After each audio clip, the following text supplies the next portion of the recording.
Olá pessoal, tudo bem? Sou o professor Arílio.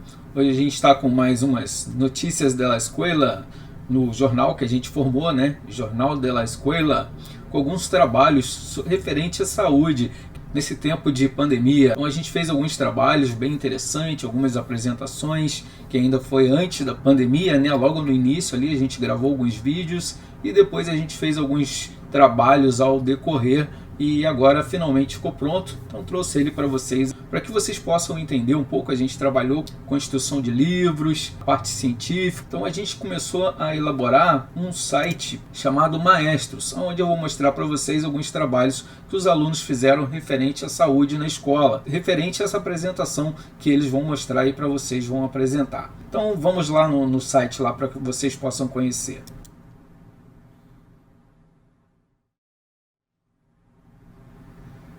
Dentro dessa parte do site aqui, vocês podem ver que é o site Maestros. Aqui a gente vai ver esse sítio web, Maestros Classes Online, onde vocês vão ter aqui um livro referente a onde eu descrevi quais foram os temas, aonde foi, quantos alunos participaram, né?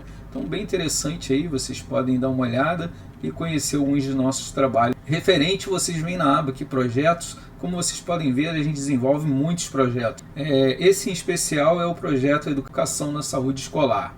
O tema foi proposto para os alunos fazerem pesquisas livres referente à saúde e possa contribuir para o nosso sistema escolar. E com isso também a gente trabalhar aí o sistema de pesquisa, de escrita e tudo mais, formatação. Então aqui tem os trabalhos que os alunos fizeram, por exemplo, esse livro aqui, Saludem na Escola. Se vocês clicarem nele, então está aqui a capa, os alunos mesmos que fizeram. Ela está toda em espanhol, porque a minha disciplina é o espanhol, né?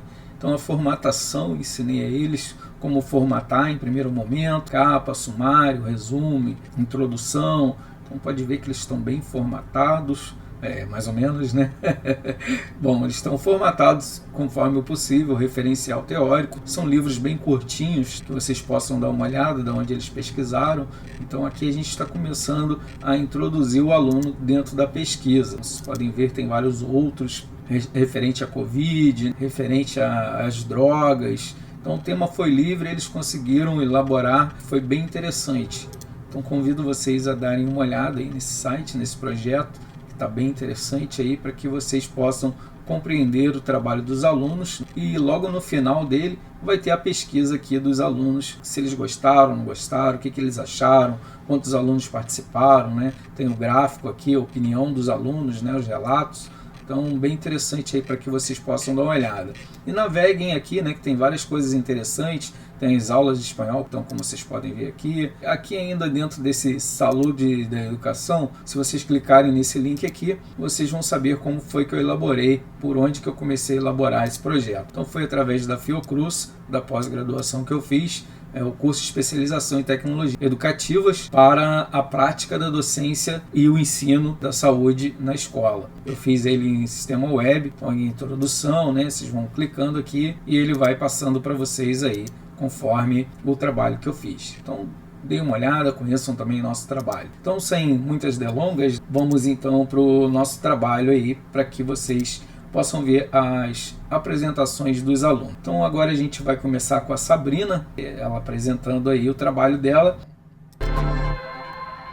Oi, meu nome é Sabrina, vou apresentar um trabalho sobre sexualidade e métodos de prevenção. Prevenindo DST. O único método que previne DSTs e a gravidez ao mesmo tempo é o uso da camisinha. E ela tem distribuição gratuita em postos de saúde, então você pode ir lá no posto pegar a hora que quiser. E outro método que é muito importante para prevenir as DSTs, ecologistas, fazer os exames, tem vários exames para prevenir as DSTs. Gravidez na adolescência. Os dois métodos que tem para prevenir é a pílula do dia seguinte e o anticoncepcional. Essas duas coisas você só pode usar, o certo seria só usar quando você fosse a um ginecologista ou um médico especializado para te orientar qual que você tem que usar. Porque esses dois comprimidos são meio que uma bomba de hormônio, você não pode usar sem prescrição médica. É os tabus e preconceitos. Os jovens, eles são mal vistos pela sociedade quando eles vão buscar informações sobre esse assunto, porque eles são muito jovens e atrás disso. Então, quando eles vão atrás das camisinhas, palestras, eles são meio que mal vistos pela sociedade, ou quando vão em médicos até, eles são às vezes mal atendidos, ou sei lá, não são atendidos por serem muito jovens. E outra questão é a desigualdade, porque geralmente quando os jovens vão no médico, eles tratam diferente os meninos das meninas, que os meninos é sempre colocado mais acima das meninas quando vão nesse assunto de sexualidade. Muito obrigada, Gastão. Então, como vocês podem ver, bem legal, né, a apresentação dela. Então agora a gente vai conhecer o trabalho, a apresentação da Paloma com saúde bucal. Meu nome é Paloma e meu trabalho é sobre educação, saúde na escola, a importância de hábitos saudáveis na dieta, o aumento da disposição. Quando tem uma alimentação adequada, carboidratos ajudam muito, trazem energia e disposição para as tarefas do dia a dia. Diminuição e manutenção do peso, a redução alimentar. Tem muitas pessoas que são obesas, então alimentar é uma boa forma para ajudar a prevenção de doenças. Muitas pessoas usam aqueles alimentos como forma de evitar algum tipo de doença. Por exemplo, o espinafre e o brócolis é do sistema lógico. A cenoura e a cebola são antioxidantes, a regulação do organismo. Os carboidratos, proteínas e gorduras e as vitaminas são muito importantes para o nosso corpo, senão a gente acaba ficando doente. A melhora do humor tem como, por exemplo, o chocolate e a banana, que possuem o hormônio da alegria, que é a serotonina, e a vitamina B e o ácido fólico que tem no espinafre. Como estimular um hábito saudável? Beber água todos os dias, no mínimo 2 litros de água. Diminuir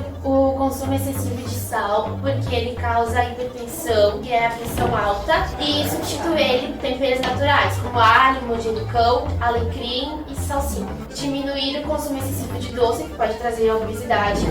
Praticar atividades físicas, se sedentária é uma das melhores opções. Comer frutas, legumes e hortaliças. Alimentos cariogênicos são alimentos que estimulam com maiores responsabilidades do desenvolvimento de cáries. São encontrados em bolos, biscoitos, doces em geral, bebidas açucaradas como refrigerantes ou sucos que não são naturais, pães e massas feitos com farinha branca. As cáries são a destruição do dente pela ação das bactérias. Como evitar? Escovar os dentes no mínimo 3 vezes ao dia, passar fio dental, evitar consumo excessivo de doces, ter uma dieta balanceada, visitar regularmente o dentista e usar creme dental com flúor. A importância da higiene bucal, a prevenção de cáries, gengivite e halitose, que é o mau hálito, e muitos outros problemas na boca. A boa aparência dos dentes, que eles ficam limpos, brancos, e o processo digestivo adequado. Muito obrigada. Como vocês podem ver, tem alguns barulhos no fundo, algumas interrupções, que foi feito na escola, em sala de aula, com todos os alunos presentes. Então, esse tipo de trabalho não é tão simples de fazer, mas legal. Vamos para a próxima apresentação. E como vocês viram, saúde bucal, ela conseguiu fazer a pesquisa do trabalho, se inteirar mais sobre o assunto, além do livro que eles escreveram. Então ela fez aí toda a apresentação, então referente ao que ela estudou. Então realmente ela entendeu o que ela estudou, a pesquisa então acontecendo, tanto descritiva quanto a oral, a apresentação da defesa do trabalho dela. Então a introdução aí à parte científica está muito interessante. Vamos seguir então para o próximo aluno. Bom, agora vamos conhecer a apresentação da aluna Nanda com o mesmo segmento, saúde bucal. Eu vim apresentar para vocês um trabalho sobre a saúde bucal. Os problemas bucais são a má posição dentária e ela acaba fazendo com que tenhamos alterações na dicção e na fala. A gente acaba respirando pela boca, dificuldade de mastigar e pra gente ingerir os alimentos. As cáries são formadas pelas bactérias na nossa boca. Elas acabam transformando os restos de alimentos em ácido. Esses ácidos, eles afetam o esmalte dos dentes, então é a parte branca dos dentes, e faz com que as cáries. Depois tem as inflamações da gengiva, que então é a gengivite. A gengivite é causada pela placa bacteriana, que são os restos de comida que ficam nos nossos dentes e acaba causando os sangramentos. E depois tem os males das aftas. As aftas, então, elas são a perda do tecido normal da mucosa oral. E isso é causado mais nas mulheres pelos hormônios. Ali, então, tem a representação das cáries, da gengivite, a má posição e as aftas. Aqui tem a pesquisa entre idosos, então, com o número de dentes, que 77,2% tem todos os dentes, 18,1% então tem alguns dentes, 4,7% tem todos os dentes. A satisfação na saúde bucal e insatisfeitos são 45,5% e satisfeitos 54,5%. Região do Brasil nos dentes cariados. Daí, bem interessante. E vamos então caminhando aí para o próximo aluno. Vamos conhecer o trabalho da Giane, então, a apresentação dela, que seria do protagonismo infantil e juvenil, sobre a adolescência, seus direitos, gravidez e tudo mais. Gonçalves, falar um pouco sobre o protagonismo infantil e juvenil, de forma mais focada na vulnerabilidade na adolescência. Bom, vulnerabilidade quer dizer que a pessoa está se sentindo fraca, que ela não está se sentindo como qualquer outra pessoa que seja normal, digamos. Os principais fatores que levam um adolescente à vulnerabilidade são contraição de doenças sexualmente transmissíveis, principalmente o HIV, e através disso também a gravidez, ou ainda a questão do aborto. A pessoa vai lá, faz sexo e depois ela engravida, mas de uma forma não desejada. Principalmente na adolescência é muito comum se ter aborto. Também outro caminho que leva à fraqueza na adolescência são o uso de drogas lícitas e ilícitas, a morte e a violência. A gente precisa olhar cada jovem de uma forma diferente, porque cada um é diferente do outro. Mas o que leva principalmente vulnerabilidade na adolescência é a questão da autoestima. Ou a pessoa vai ter uma autoestima muito baixa, ela vai acabar se colocando para baixo, dizendo que ela não é tudo aquilo que ela sempre quis ser, ou que tal pessoa sempre é melhor do que ela em tal tarefa, ou em todas até. Isso acaba gerando uma sensação de onipotência perante a sociedade, porque o jovem ele vai se sentir fraco. Por exemplo, tem um amigo, ele se diz sempre que ele é sempre menos do que qualquer outra pessoa, e isso não vai levar ele a nada, a não ser a depressão. Outro ponto também é a autoestima muito alta, o que vai fazer com que a pessoa se sinta poderosa, ou seja, a pessoa vai se sentir melhor do que todos e vai acabar diminuindo o seu próximo. E isso tudo está baseado nos estereótipos sociais que a sociedade nos propõe. E tudo também gera em torno de uma frase que muitos dos jovens falam: isso não vai acontecer comigo. Tipo, eu vou ir lá de tal lugar, lá transar, não sei o que, daí eu não vou levar a camisinha, a pessoa acaba engravidando. Mas eu não vou engravidar, eu não vou contrair o vírus do HIV. Isso tudo acaba gerando consequências. Tudo é uma consequência ou uma realidade na nossa vida. Basta ver com os seus próprios olhos, porque pra mim, engravidar não é tipo uma consequência. Eu tenho que ter ciência na hora que eu tô fazendo. Seria uma realidade de um ato meu que eu cometi. Isso acaba gerando também uma questão de violência entre os jovens, que não vão acabar aceitando. Também entra a questão dos amigos. A gente tem amigos e amigos. Isso a gente vem escutando desde nossos primeiros meses até a nossa idade antes de morrer. Tudo também tem a ver com a questão de exclusão. Querendo ou não, se a gente é uma pessoa que é mais excluída, a gente pode ser tanto excluída na questão financeira como na questão como pessoa. E isso também vai acabar questões de vulnerabilidade, porque a pessoa não vai ter os mesmos direitos que uma pessoa que é mais rica, mais bem vista pela sociedade, digamos. Isso tudo vai acabar gerando uma questão deficitária de oportunidades tanto no trabalho quanto na escola. Queria ressaltar uma coisa que eu li bastante em vários artigos enquanto que eu estava pesquisando, era que toda criança tem direito tanto à educação como também de ser protegida contra o abandono e a exploração durante o trabalho. Isso também acaba, querendo ou não, afetando a questão da vulnerabilidade do adolescente e da criança. Uma forma da gente poder mudar isso é construir diálogos tanto na escola como em questões sociais, principalmente na televisão, ou até na internet, porque muitos jovens estão diretamente ligados com esses aparelhos e com essas formas de comunicação. Quem sabe construir uma resposta social tanto por pessoas que têm mais conhecimento do que até eu mesma, fazer, quem sabe, palestra. O diálogo também mudaria muito a forma dos jovens na questão de ver a sua adolescência e não se sentir mais tão vulneráveis quanto antes. É isso aí, muito obrigada. Ver que os alunos aí conseguem desenvolver, muito legal de se ver, né? As apresentações foram excelentes, né? E também trabalhamos aí a parte de oratória, como vocês podem ver, que não é tão fácil para os alunos se apresentarem perante a turma toda. Vamos conhecer agora o trabalho da Marciane, Direitos e Deveres dos alunos, dos adolescentes. Então, dentro desse contexto aí, vamos conhecer a apresentação dela. Sobre protagonismo infantil. Alguns direitos dos jovens no geral. Eles têm direito então à cidadania, à participação social e à representação juvenil. Ou seja, o jovem tem sim o direito de ter voz ativa tanto nas questões políticas quanto nas questões sociais. Também tem direito à profissionalização, ao trabalho e à renda. Então, até os 14 anos, o jovem trabalha na condição de aprendiz e após os 14 anos ele continua na condição de aprendiz, porém com mais benefícios de um trabalhador. E eles também têm direito à diversidade e à igualdade, ou seja, independente da tua cor, raça, crença, religiosidade, tu vai ser igual perante a todos. Alguns direitos, então, que os jovens não possuem. Não tem direito de consumir bebidas alcoólicas antes dos 18 anos, até porque muitos jovens acham que tanto fazer parte de uma galera tu tem que consumir bebida alcoólica ou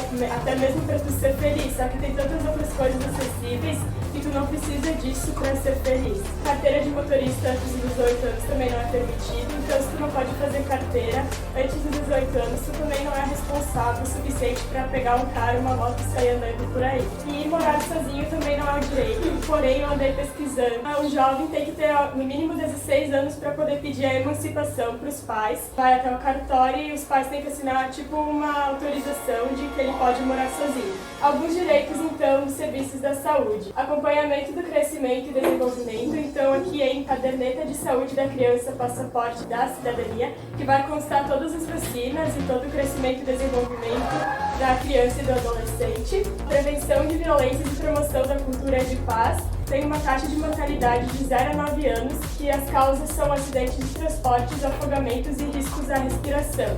E de 9 a 19 anos, então, entra violência sexual e também jovens muitas vezes não têm uma certa forma de se prevenir, não sabem ainda direito como se prevenir. E a atenção à saúde do recém-nascido, então, que entra o direito ao aleitamento materno. Como enfrentar problemas na saúde pública? Tendo ações de sensibilização e mobilização na sociedade, orientações sobre os riscos de violência no cotidiano e suas formas de prevenção. Então, ter uma conversa com crianças e adolescentes sobre os assuntos, como se prevenir, e debater os assuntos nas escolas, comunidades, famílias, serviços de saúde, dentre outros setores da sociedade. Importância para a melhor qualidade de vida entre a família e a comunidade. Tendo consciência de todos esses direitos, então tu vai acabar tendo melhor desenvolvimento, tanto em casa quanto na sociedade como um todo. Vai acabar tendo menos violência e vai acabar gerando um ambiente saudável de respeito entre todos. Esses alunos aí merecem realmente o parabéns. Vamos conhecer agora o trabalho do Vitor, também está apresentando junto com a Marciane e o Vitor, que são todos no mesmo tema, né? Escreveram o livro, fizeram a pesquisa juntos, então cada um está apresentando uma parte de sua pesquisa. Apresentar o trabalho de protagonismo infantil. Vou falar um pouco sobre a ECA e os direitos das crianças. Bom, o que é a ECA? A ECA é o Estatuto da Criança e do Adolescente, conjunto de normas que visa proteger crianças e adolescentes. A ECA foi fundada em 1990 no Congresso Nacional durante o mandato do presidente Fernando Collor. E ela enfatiza que famílias, escola e sociedade devem cuidar, sensibilizar as crianças em seus direitos. Como a ECA pode ajudar as crianças? Ela enfatiza que a sociedade, famílias e escola devem priorizar e cuidar e ser responsável pelas suas crianças e adolescentes que vivem na sua sociedade. Conscientizar as crianças de seus direitos. Bom, na minha opinião, deve haver muitas palestras mais para o termo infantil, onde as crianças participam de jogos educativos. Também as famílias têm uma importante responsabilidade de ajudar seus filhos e aos que estão à sua volta. Dos direitos das crianças é que eles têm direito à educação. Dentro da sociedade, elas têm direito a uma escola pública e gratuita perto da sua localidade. Dentro da escola, eles têm o direito de ser respeitados pelos seus educadores, reivindicar avaliações dos seus professores, buscando os responsáveis superiores da escola. Bom, o direito das crianças é de ter direito à educação, isto é, dentro da sua localidade, ter direito à escola pública e gratuita, perto da sua residência, dentro da escola, poder contestar avaliações de professores e entidades superiores dentro da escola e também ter direito a ser respeitado pelos educadores. E outro direito deles é que eles não podem trabalhar antes dos 18 anos. Isso é que nenhuma criança ou adolescente deve ser obrigado ou por livre e espontânea vontade, nem que seja, não pode trabalhar antes dos... Bacana demais. Vamos com a nossa próxima apresentação. Agora vamos ver a apresentação do Alan. Alô, eu vou escutar, vou falar sobre o protagonismo infantil e juvenil. O que são políticas públicas e para que elas servem? Políticas públicas são ações ou programas que visam garantir o bem-estar da população, que são feitos através do governo. E dentro do governo tem os 3 poderes que comandam a política pública, é o poder legislativo, judiciário e executivo. Elas servem para garantir o bem-estar da população. A sociedade se sente necessitada, o governo observa isso e tenta mudar as leis para garantir o bem-estar da população. Também como os jovens poderiam contribuir nas políticas públicas. Os grandes noticiários e capas de jornais expõem os jovens como o principal causador da violência. Mas o que nós jovens fazemos para mudar essa situação? Brigar pelos seus direitos, mostrar que eles são uma geração que pode revolucionar a sociedade e mudar esse jeito de ser. Buscar os seus direitos. Eu não vejo mais nenhum jovem na política indo atrás dos seus direitos. Então os jovens deveriam lutar pelos seus direitos para buscar a igualdade. E o que é protagonismo infantil e qual a importância do mesmo na adolescência? O protagonismo infantil tem sido usado há muito tempo na educação, que foi criado por Eduardo Carlos Gomes. A importância dele é essencial para o desenvolvimento do jovem na sociedade e também na escola, porque ele vai poder ajudar não somente a mudar as atitudes na escola, mas sim ajudar a sociedade onde ele está inserido. E o jovem tem que construir uma nova imagem de si mesmo, porque a imagem do jovem está muito degradada pela mídia. Ela expôs o jovem de uma maneira muito ruim. É isso aí, né? Então, compartilhando conhecimento. Assim, a gente não compartilha só com o grupo do aluno, mas sim com toda a classe, né? Toda a turma. E aqui ainda nesse meio de comunicação que a gente está aqui, muito além, né? Mais áreas, outras escolas, outros alunos, outras pessoas, comunidade, né? Então, é bem interessante a gente divulgar através desses meios de comunicação, né? Então vamos seguir para a próxima apresentação. Bom, agora a gente vai conhecer a apresentação do Denis. Ele vai apresentar sobre a alimentação, né, do povo brasileiro. Meu nome é Denis Iago Osso e eu vou apresentar um trabalho sobre o histórico alimentar do povo brasileiro, dos anos 1500 até 2018. Tudo começou com a chegada dos portugueses aqui, em 1500. A base era mandioca, carne que provinham das caças que eles faziam, frutas e os alimentos que foram trazidos pelos portugueses foram o azeite de oliva, o vinho, o pão. Depois, nos séculos 17, 18 e 19, a alimentação provinha das fazendas e as fazendas eram autossuficientes, pois elas plantavam, colhiam e era tudo para o seu próprio consumo. Com a segunda fase da Revolução Industrial, começou a ser vendido comidas enlatadas no mercado, fazendo com que aumentasse a quantidade de glúten, essas coisas conservantes dentro dos produtos. A nutrição hoje em dia é basicamente fast foods, que são comidas rápidas e prontas, comidas pré-enlatadas, pré-prontas e enlatadas nos mercados. Tem muito consumo excessivo de doces e gorduras. Consumo exagerado de alimentos ultraprocessados. Então, aquelas temperos prontos para massa. Vamos conhecer agora o trabalho da Ana com Feira Gastronômica, né? Então, tá bem interessante. O livro dela também, se vocês puderem visitar. E o nome do meu trabalho é Feira Gastronômica, promovendo uma feira gastronômica na escola para inserir uma boa alimentação no ambiente escolar. O objetivo, então, é pesquisar e promover uma feira gastronômica na escola com alimentos saudáveis. Como isso é um tema muito grande, que a gente pode conhecer muitos alimentos saudáveis, ter várias formas de se alimentar, eu resolvi se aprofundar no tema do nosso município.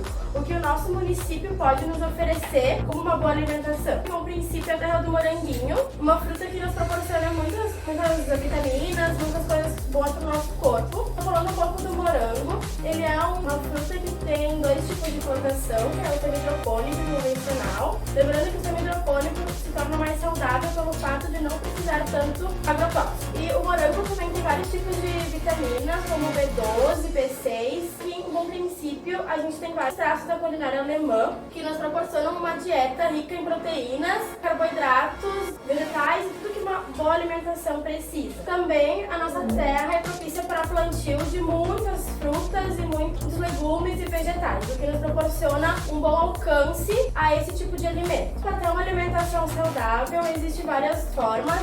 A principal delas é ter uma alimentação equilibrada. Você forneça ao seu corpo todos os tipos de vitaminas, proteínas, carboidratos, lipídios que ele precisa. A gente, então, uma alimentação saudável é baseada na pirâmide alimentar.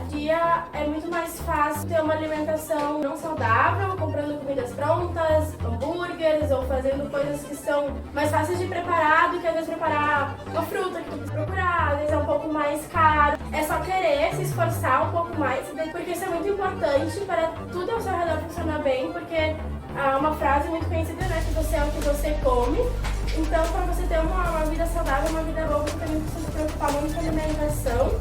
Então, você precisa se dedicar um pouco mais a isso e se cuidar, porque assim você terá uma vida mais tranquila. Bacana demais. Rico conhecimento até da região que podem usufruir dos seus próprios benefícios. Vamos ver a apresentação da Júlia, que ela fala sobre o envelhecimento saudável, com saúde, né? Então, bem interessante também. Na escola. Meu trabalho é sobre o envelhecimento saudável e a obesidade. Envelhecimento saudável significa atingir todas as necessidades que o corpo precisa durante o processo de envelhecimento. A expectativa de vida são os anos que o homem ou a mulher geralmente vivem em um país. Os esportes, eles contribuem bastante com a expectativa de vida. A obesidade. O que mais predomina na obesidade é a obesidade infantil, entre jovens de 9 a 15 anos. E o sedentarismo ele é um dos principais fatores que ajudam quando uma pessoa não pratica exercícios, ela tem mais probabilidade de ser obesa. Os alimentos industrializados também, como salgadinho, chocolate, essas coisas, excesso, causam obesidade. Alimentos saudáveis. São frutas, verduras e legumes, alimentos que vêm dos animais, carne que contém bastante vitaminas e fibras, frutas e alimentos cultivados, que são naturais. Aqui eu tenho o gráfico da causa da obesidade, que no caso seria o consumo de alimentos não saudáveis, causa mais obesidade, e o sedentarismo, causa genética e hormônios. Obesidade em crianças de 0 a 5 anos no mundo. E os Estados Unidos ele tem elevados níveis de obesidade. Existem muitas coisas industrializadas, no caso, pessoas comem muita comida industrializada. Então vê aí que eles estão preocupados com a obesidade, com a parte da saúde e tudo mais. Isso é legal. Então, como o tema foi livre, então achei bem interessante aí poder trabalhar diversos campos, né? E assim toda a sala vai ter conhecimentos diferenciados. Então isso foi bem legal. Teve uma parte também que depois era de perguntas e respostas para os apresentadores. Vamos conhecer o trabalho da Tamires agora com sexualidade, né? Bem interessante também esse tema que eles trabalharam aí. E vamos para a apresentação. Meu nome é Tamires e o meu trabalho é sobre a sexualidade e a saúde. A sexualidade é um tema bastante amplo, por isso é muito difícil de definir ao certo o que é. De certa forma tem a relação sexual e também com algo do indivíduo próprio, que é algo que você desenvolve, é algo que cada um tem sobre a sexualidade. É bastante importante ser falado isso porque grande parte da sociedade ainda vê como um tabu, muitas vezes é algo vergonhoso, tu chega numa criança e ela tá conversando sobre isso, tu pensa, meu Deus, ela é muito nova, tu evita falar isso com os teus filhos, tocar nesse assunto na escola, porque sempre é motivo de riso, de constrangimento. E é importante ser falado porque é algo que muitas pessoas têm dúvidas, elas têm questionamentos, elas precisam de respostas. E ninguém dá essas respostas para elas. A sociedade lida isso como um grande tabu, algo que não se deve falar perto das crianças, algo que só deve ser depois dos 18, algo que a maioria das pessoas leva como algo delicado de se falar e acaba evitando, e muitas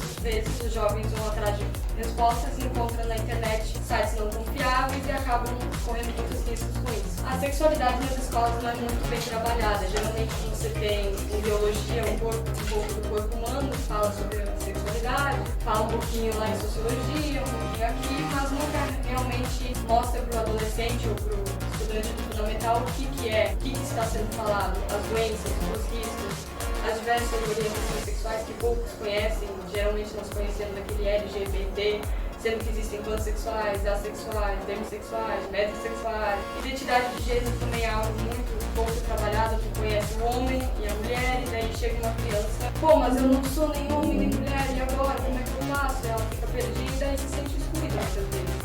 A abordagem familiar é a mesma da escola. Os pais não falam, têm medo, sempre a mãe chega no pai e fala, é você que vai falar, sou eu que vou falar, quem é que vai falar? E acabam não falando e o filho pensa, pô, eu queria o apoio da minha família para poder falar sobre isso. Estou gostando de uma pessoa, queria ter relações com essa pessoa, não sei o que fazer, não sei como abordar, e ela fica com aquela dúvida e quando vê, acaba fazendo sem pensar, sem proteção e quando vê os riscos estão aí.